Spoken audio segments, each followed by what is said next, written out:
Hello students, my name is Kumar, assistant professor in chemistry at government PG college Kota. Government PG college Kota के YouTube channel पर आपका फिर से स्वागत करता हूं। बच्चों, हम बीएससी पार्ट फर्स्ट ईयर की जो यूनिट थर्ड है लिक्विड स्टेट, उसके बारे में पढ़ रहे हैं। लिक्विड स्टेट की हमारी पहली क्लास हो चुकी है और उसमें हमने बेटा जो लिक्विड्स की, द्रवों की जो इंटरमोलिकुलर फोर्सेस लगते हैं द्रवों में, उनके बारे में हमने पढ़ा था, जिसमें dipole, induce dipole interaction force, फिर आयन डाइपोल इंटरेक्शन फोर्स, इस तरीके से 4-5 बल हमने पढ़े थे। ठीक है बच्चों। अब आज हम सेकंड क्लास में बच्चों ये इससे आगे पढ़ेंगे। बच्चों, आज की क्लास में हम पढ़ेंगे द्रवों की संरचना संबंधी सिद्धांत।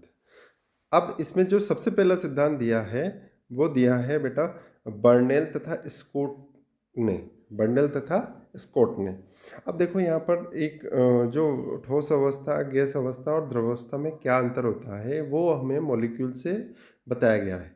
यहाँ देखिए, ये ठोस अवस्था का चित्र बताया गया है। इसमें क्या है कि ये जो मॉलिक्यूल्स हैं ये बिल्कुल बिल्कुल बहुत क्लोज, बहुत पास पास है, इस तरीके से, यानी कि क्लोज्ड लूप में। ठीक है बच्चों।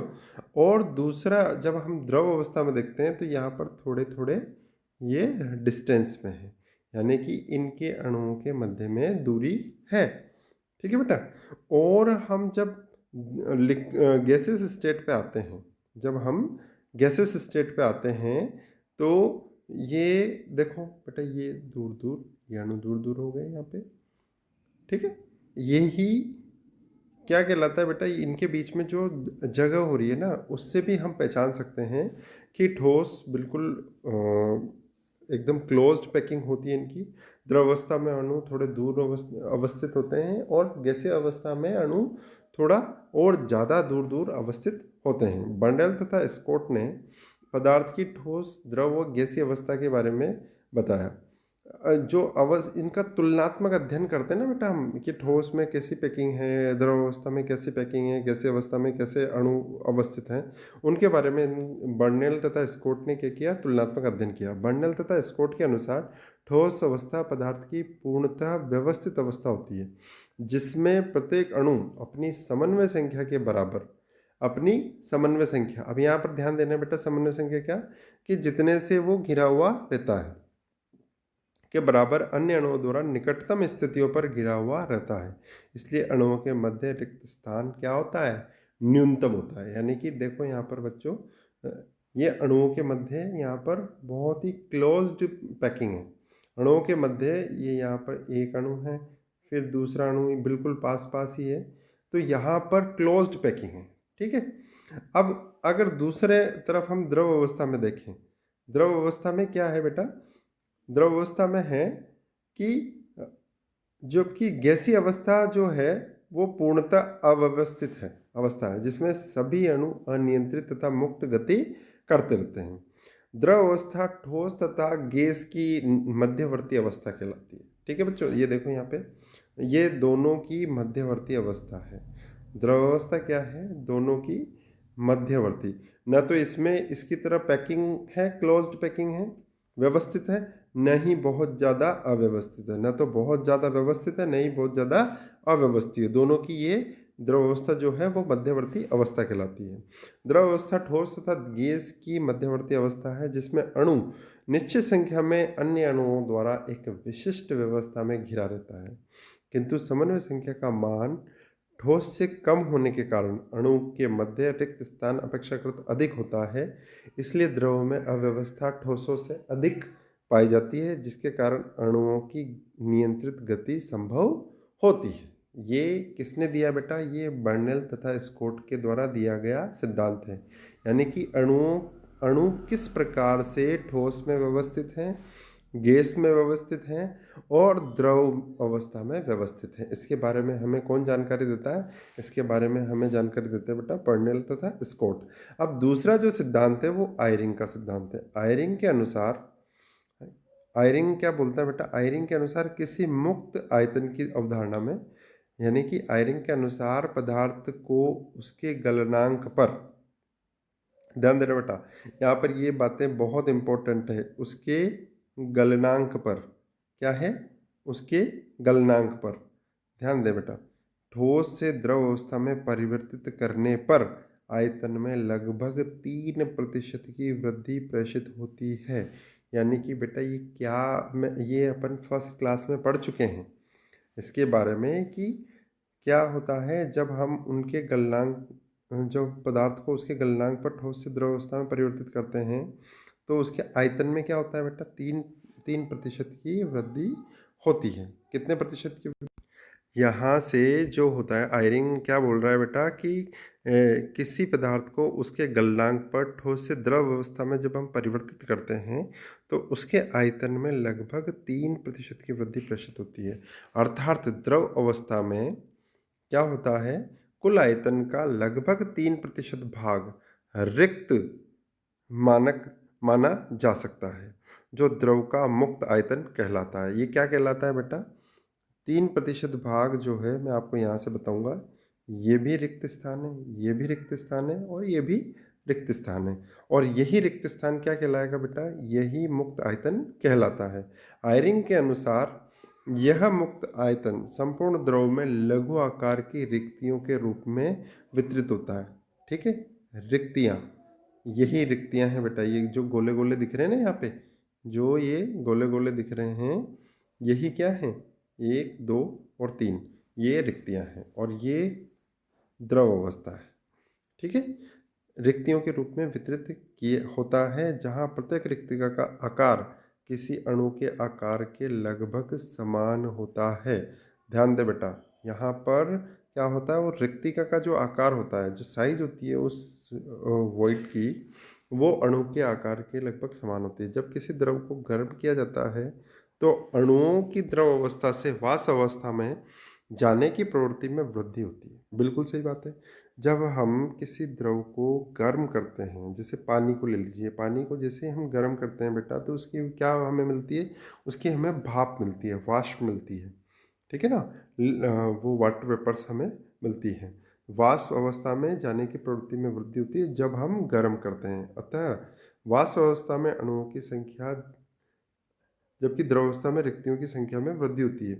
ठीक है, यानी कि अतः वाष्प अवस्था में अणुओं की संख्या में वृद्धि होती है, जबकि जबकि द्रव अवस्था में रिक्तियों की संख्या में वृद्धि होती है। ठीक है ना, जब ये बेटा, जब हम इसको गर्म करते हैं तो ये वाष्प अवस्था में ऊपर की तरफ जा रहा है और रिक्तियाँ यहाँ पर द्रव अवस्था में ये बनती जा रही है। ठीक है बच्चों, ये रिक्तियाँ बनती जा रही हैं। आयरिंग के अनुसार किसी द्रव में उपस्थित वह अणु जिसके निकटवर्ती क्षेत्र में कोई रिक्तिका उपस्थित नहीं होती है, उच्च कोटि की व्यवस्था दर्शाता है। बिल्कुल सही बात है। जिसके पास कोई वोइड उपस्थित नहीं है, जिसके पास कोई रिक्तिका उपस्थित नहीं है, वो क्या होता है बेटा, वो उच्च कोटि की रिक्तिका को दर्शाता है। किंतु जो अणु किसी रिक्तिका के निकट स्थित होते हैं, उच्च कोटि की अवस्था दर्शाते हैं, अतः गैसीय व्यवहार दर्शाते हैं। आयरिंग के अनुसार यदि पदार्थ का ठोस व द्रव अवस्थाओं में आयतन क्रमशः Vs तथा Vl हो तो आयतन का Vs अपॉन Vl अंश ठोस के समान, जबकि शेष Vl minus Vs upon Vl अंश जो होता है ना, V सॉलिड V लिक्विड, यहाँ Vs V सॉलिड, Vl जो डिनोट करता है बेटा V लिक्विड को, है ना, जो Vl minus Vs upon Vl अंश गैस के समान व्यवहार दर्शाता है। आयरिंग व री के अनुसार आयतन के उपरोक्त अंशों को निम्न सूत्र में रखकर किसी एक परमाणु अणु युक्त द्रव की विशिष्ट ऊष्मा की गणना की जा सकती है। अब ये देखो बेटा, ये कौन सा फॉर्मूला है आपके पास, ये फॉर्मूला हमारे पास आ गया, CV equals to 3R into VS upon VL plus 3/2R VL minus VS upon VL। इससे हम क्या बता सकते हैं बेटा, ये किसका फॉर्मूला है, विशिष्ट ऊष्मा का। और ये किसके द्वारा दिया गया है, कि आयरिंग तथा री के अनुसार ये दिया गया है। ठीक है बच्चों, उपरोक्त समीकरण की सहायता से प्राप्त CV के मान प्रायोगिक मानों के लगभग समान होते हैं। किसके मान होते हैं, जो हम ये जो जिस सूत्र से हम CV की विशिष्ट ऊष्मा की गणना कर रहे हैं वो जो हम प्रैक्टिकल में जो हमारे पास मान आते हैं विशिष्ट ऊष्मा के, उसके लगभग बराबर होते हैं। जिससे क्या होता है बेटा, यानी कि ये आयरिंग और री जो जिस आयरिंग और री द्वारा जो विशिष्ट ऊष्मा का फॉर्मूला दिया गया है, उस वो सही है बिल्कुल। ठीक है ना बेटा, उसके मान लगभग समान प्राप्त होते हैं। द्रव, अब दूसरा हम पढ़ते हैं द्रव की जल संरचना। क्या पढ़ेंगे इसमें? द्रव की जल संरचना। मॉर्गन तथा वारेन ने बर्फ तथा द्रव जल की संरचनाओं का एक्सरे विवर्तन किससे देखा बेटा? इसको एक्सरे विवर्तन विधियों द्वारा तुलनात्मक अध्ययन किया। इन अध्ययनों के अनुसार बर्फ के समान द्रव जल के लिए भी विवर्तन चित्र प्राप्त होते हैं, जिससे द्रव अवस्था में अणुओं की सीमित व्यवस्था की पुष्टि होती है। एक्सरे विवर्तन अध्ययनों के अनुसार ठोस बर्फ में प्रत्येक H2O अणु 4 अन्य अणुओं द्वारा खुली पिंजरनुमा चतुष्फलकीय व्यवस्था में घिरा रहता है। बिल्कुल, अभी मैं आपको इसका चित्र भी बताऊंगा। ठीक है, जो प्रत्येक H2O है, एक H2O 4 अन्य अणुओं के द्वारा उस पिंजरनुमा चतुष्फलकीय व्यवस्था में घिरा रहता है, जिससे में विभिन्न अणु परस्पर दुर्बल हाइड्रोजन बॉन्ड के द्वारा संगुणित रहते हैं। इस पिंजरनुमा संरचना में अधिकांश भाग जो है रिक्त रहने के कारण बर्फ का घनत्व दर जल से जो है ना, जल से भी कम होता है, द्रव से भी कम होता है, इसलिए बर्फ जल की सतह में तैरती है। ये बहुत इंपॉर्टेंट है बेटा, ये ध्यान रखें। ये बहुत बर्फ, ये डायरेक्ट आपके क्वेश्चन पूछा जाता है कि बर्फ जल की सतह पर क्यों तैरती है। तो ये सबसे इम्पोर्टेंट बात है कि हाइड्रोजन बॉन्ड के द्वारा, जो परस्पर दुर्बल हाइड्रोजन बॉन्ड के द्वारा वो संगुणित रहते हैं विभिन्न अणु। इस पिंजरनुमा संरचना में अधिकांश भाग रिक्त होता है। ठीक है, जो रिक्त स्थान होने के कारण बेटा बर्फ जो है, बर्फ का घनत्व जो है वो जल से या द्रव से कम होता है, इसीलिए बर्फ जल की सतह पर तैरती रहती है।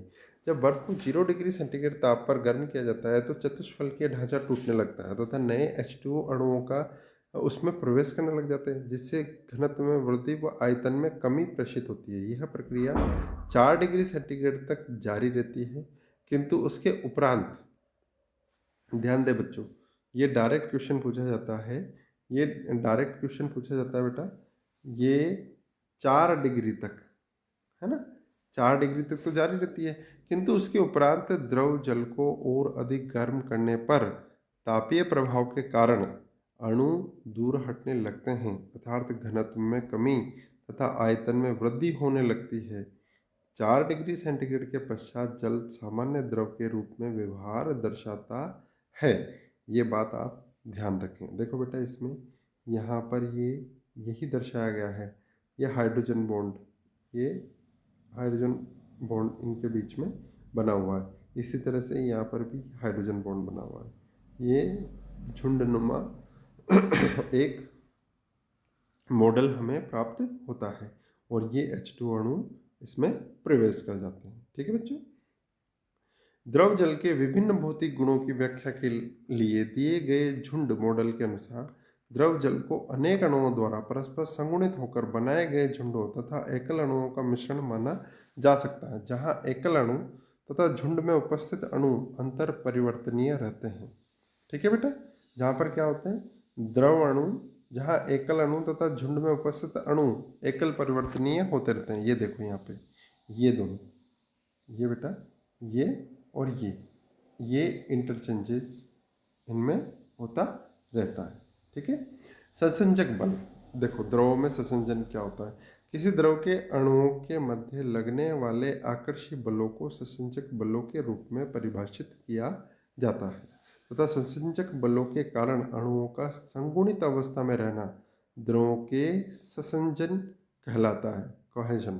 ठीक है, किसी द्रव के अणुओं के मध्य जितने अधिक प्रबल संसंजक बल लगते हैं, उसके अणु उतने ही संगुणित अवस्था में रहते हैं। ऐसे द्रवों के क्वथनांक, श्यानता, ईटा, पृष्ठ तनाव, सरफेस टेंशन आदि गुणों के मान भी उच्च होते हैं, जबकि वाष्पित होने की प्रवृत्ति, प्रवाह की गति आदि गुण अपेक्षाकृत निम्न होते हैं। जब बेटा श्यानता, नीटा जो हमारी है विस्कोसिटी, वो अगर ज़्यादा होगी तो उसके बहने की गति, प्रवाह की गति तो अपने आप में कम हो जाएगी। ठीक है, तो यहाँ पर ये कोरिलेशन है। ठीक है, अब बच्चों यहाँ पर देखो, दो हाइड्रोजन बॉन्ड, एक हाइड्रोजन बॉन्ड और कोई भी हाइड्रोजन बॉन्ड नहीं है, वो वाले अणु हमें दिखाए गए हैं। अब ससंजक बल किधर ज़्यादा होगा? जहाँ पर दो हाइड्रोजन बॉन्ड बन रहे हैं, ठीक है। पृष्ठ तनाव भी उधर ही ज़्यादा होगा, शांता भी उधर ही ज़्यादा होगी, क्वथनांक भी उधर ज़्यादा होगा। परंतु परंतु वाष्पशीलता इनके उलट होगी, तो ये C2H5O C2H5O इसका होगा, ठीक है बेटा। ये इसका ईथर का ज़्यादा होगा, एथिल, है ना। किसी द्रव के अणुओं के मध्य लगने वाले आकर्षी तथा प्रतिकर्षी बलों के परिणामी को द्रव का आंतरिक दाब PI के पदों के रूप में हम डिनोट कर सकते हैं, व्यक्त कर सकते हैं। आंतरिक दाब PI बराबर del E upon del V at constant temperature. ये क्या हो गया बेटा? एट कांस्टेंट टेम्परेचर, ठीक है। अब देखो बेटा, जिन द्रवों के लिए आंतरिक दाब के मान उच्च होते हैं उनके अणुओं के मध्य प्रबल ससंजक बल उपस्थित होते हैं। देखो ध्यान देने वाली बात है, जो आंतरिक दाब का मान अगर उच्च होगा जिन द्रवों के लिए, जिन भी लिक्विड्स के लिए, उनके अणुओं के मध्य जो ससंजक बल हैं वो स्ट्रॉन्ग बनते हैं। जबकि न्यून आंतरिक दाब युक्त द्रवों के अणुओं में अपेक्षाकृत दुर्बल आकर्षक बल प्रभावी होते हैं। इसलिए अध्रुवीय द्रवों CCl4 ईथर और जो C5H14 है हमारे पास, द्रव हाइड्रोकार्बन, पेट्रोल, केरोसिन की तुलना में ध्रुवीय द्रवों जैसे H2O, द्रव NH3, H2SO4, द्रव HF, CHCl3 आदि के लिए PI के मान अपेक्षाकृत अधिक होते हैं। ये बात यहाँ पर ध्यान